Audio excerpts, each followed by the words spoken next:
13வது வாரத்தின் கடைசி நாளுங்க. பிக் பாஸ் வீட்டில் பரபரப்பாக டிக்கெட் டு ஃபினாலே நடந்து முடிவுகள் இன்னைக்கு எல்லாமே உங்களுக்கு ஒளிபரப்பாகும். முடிவுகள் வந்து பார்த்தீங்கன்னா வின்னராக ரயான் வந்துட்டாரு. அதனால அவர் டைரக்டாக ஃபினாலேக்கு போயிடுறாருங்க. 2வது இடத்துல முத்துக்குமரன் வந்திருக்கிறார் அப்படிங்கிறதெல்லாம் நம்ம தொடர்ந்து சொல்லிட்டு இருக்கோம். இப்போ இந்த வாரம் ஓட்டிங்கில் பயங்கர சேஞ்சஸ் நடந்திருக்குங்க. முதல் இடத்துல தீபக் அண்ணன் தொடர்ந்து இருக்கிறாருங்க. 2வது இடத்துல ரயான். பார்த்தீங்களா, 2வது இடத்துல ரயான் டிக்கெட் டு ஃபினாலே வெற்றி பெற்று விட்டார் அப்படிங்கிற தகவல் வந்தும் 2வது இடத்துல ரயான் இருக்காரு. 3வது இடத்துல ராணுவ இருந்து கொண்டிருக்கும் அந்த காட்சிகளை நீங்கள் பார்க்குறீங்க. 4வது இடத்துக்கு விஷால் உயர்ந்து வந்திருக்கிறாருங்க. இந்த முறை ஓட்டிங் வந்து பயங்கர பிளாஸ்டாக சேஞ்ச் ஆகிருக்கு.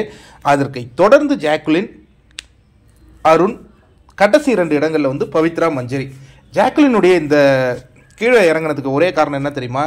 புது நட்பு. நான் சொன்னால் நீங்கள் நம்ப மாட்டீங்க, அதுதான் ரீசன். என்னன்னா, அந்த கேம் பற்றி பேசுகிறேன்னு சொல்லி நிறைய விஷயங்கள் வந்து பேசுனது மக்கள் ரசிக்கும்படியாக இல்லை அப்படிங்கிறது இந்த ஓட்டிங் வந்து ரொம்ப கிளியராக உங்களுக்கு ப்ரூவ் பண்ணியிருக்கும். இன்னொரு விஷயம், சீசன் 3 இருக்கட்டும், சீசன் 2 இருக்கட்டும், சீசன் 2 ரித்திவிகா ஷுவராக வின் பண்ணுவாங்கன்னு ஒரு கட்டத்தில் நமக்கு தெரிஞ்சது. சீசன் 3 முகேன் அந்த கவின் வெளியேறது கூட, அதுக்கப்புறம் தர்ஷன் அப்படிலாம் இருந்தாலும் அவர் அந்த ஸ்வீப் எடுத்தார் ஃபினாலே வீக்கில். அதுக்கு அடுத்தது பார்த்தீங்கன்னா 4 ஆரி தான் ஜெயிப்பாருங்கிறது உலகத்துக்கே தெரியும். சீசன் 5ல் ராஜு வந்து அவர் பெரிய ப்ளே பண்ணல, ஆனால் வாக்குகள் மட்டும் அதிகமாக விழுந்துக்கிட்டே இருந்தது. பிரியங்கா டஃப் கொடுத்தாங்க. அவரை தொடர்ந்து 6வது சீசனில் பார்த்தீங்கன்னா அசீம் வாக்குகள் அடிப்படையில் அன்அஃபிஷியலில் 45% இருந்துக்கிட்டே இருக்கும். விக்ரமன் டஃப் கொடுத்தாலும் அசீம் அப்படி தான் இருக்கும். 7வது சீசன் கேட்கவே தேவையில்ல, அர்ச்சனா 45 மேலே தான் இருந்துக்கிட்டே இருந்தாங்க. ஆனால் இந்த சீசன் இருக்கு இல்லையா, இந்த சீசனில் அந்த மாதிரி கம்ப்ளீட் ஸ்வீப் எடுத்த ஒரு போட்டியாளர் கூட கிடையாதுங்க. அப்படி மேக்ஸிமம் வந்தால் கூட 25, 22 அதே மாதிரி தான் இருந்துகிட்டு இருந்தோம். முத்துக்குமரன் நாமினேஷனில் வந்தது அவர் ஃபர்ஸ்ட் இடத்துல இருப்பார், ஆனால் 23, 22 அந்த மாதிரி தான் இருக்கும். சௌந்தர்யா வந்து டஃப் கொடுப்பாங்க 21 இந்த மாதிரி தான். நான் என்ன சொல்கிறேன்னா, வெற்றியாளர் இந்த சீசனை பொறுத்த வரைக்கும் இன்னும் முடிவாகலை. ஏன்னா யோசிச்சு பாருங்கள், 2-3 நாளைக்கு முன்னாடி லாஸ்ட் எடுத்திருந்த ரயான் வந்து அன்அஃபிஷியலில் செகண்ட் பிளேஸ் வருவார்னு யாராவது எதிர்பார்த்தாங்களா? இப்போ டிக்கெட்டு ஃபினாலே அடிச்சுட்டு அங்கே ஜம்முன்னு போயிட்டார், ஃபினாலேக்கும் போயிட்டார். இப்போ என்ன மாதிரியான மனநிலைகள் இப்போ யோசிச்சு பார்த்தீங்கன்னா, இப்போ முத்துக்குமரன் தான் ஜெயிப்பார் அப்படின்னு நம்ம பார்க்குறோன்னா, முத்துக்குமரனை ஆதரிக்கிறவங்க 23% தான் இருக்காங்க, எதிர்க்கிறவங்க இருக்காங்க. அங்கே ஒரு அலைன்ஸ் ஏற்படுங்க. இனி சோஷியல் மீடியா பயங்கர சூடு பிடிச்சி விளையாடும் எந்தெந்த போட்டியாளர்களை.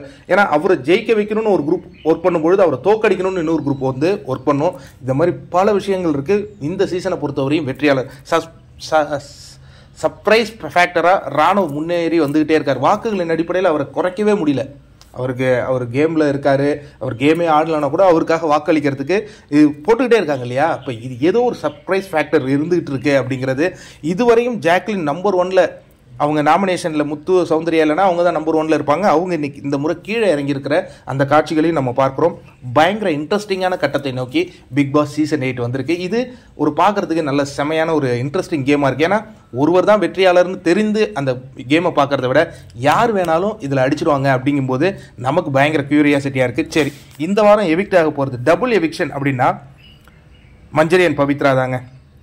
சிங்கிள் எவிக்ஷன் அப்படின்னு இப்போ பவித்ராவுக்கு அந்த கேஷ் பாக்ஸ் போகணும் அப்படிங்கிற ஒரு இது இருந்ததுன்னா சிங்கிள் எவிக்ஷனில் நிறுத்துவாங்க அப்படின்னு நம்ம வேணால் சொல்லிக்கலாம். எனக்கு என்னென்னா, பவித்ராலாம் ஒரு கேமரே கிடையாது, அவங்க ஒரு டம்மி பீஸு, 10 வாரமாக ஒன்றும் செய்யலை அப்படின்னு இருக்கும்பொழுது இந்த வாரம் அவங்க தப்பிச்சாங்கன்னா அவங்களுக்கு அது மாஸ் மொமெண்ட்டாக இருக்கும். எனிவே மஞ்சரி வந்து எவிக்ட் ஆகிறது, அதாவது நேற்று அவங்க போட்ட அந்த எஃபெக்ட்டுக்கு பிறகு அவங்க எவிக்ட் ஆகணும் அப்படிங்கிற எண்ணமும் எனக்கு இல்லை. அப்போ என்ன ப்ரோ, நோ எவிக்ஷனை வைக்க சொல்கிறீங்க? இல்லை டபுள் எவிக்ஷன் தான்.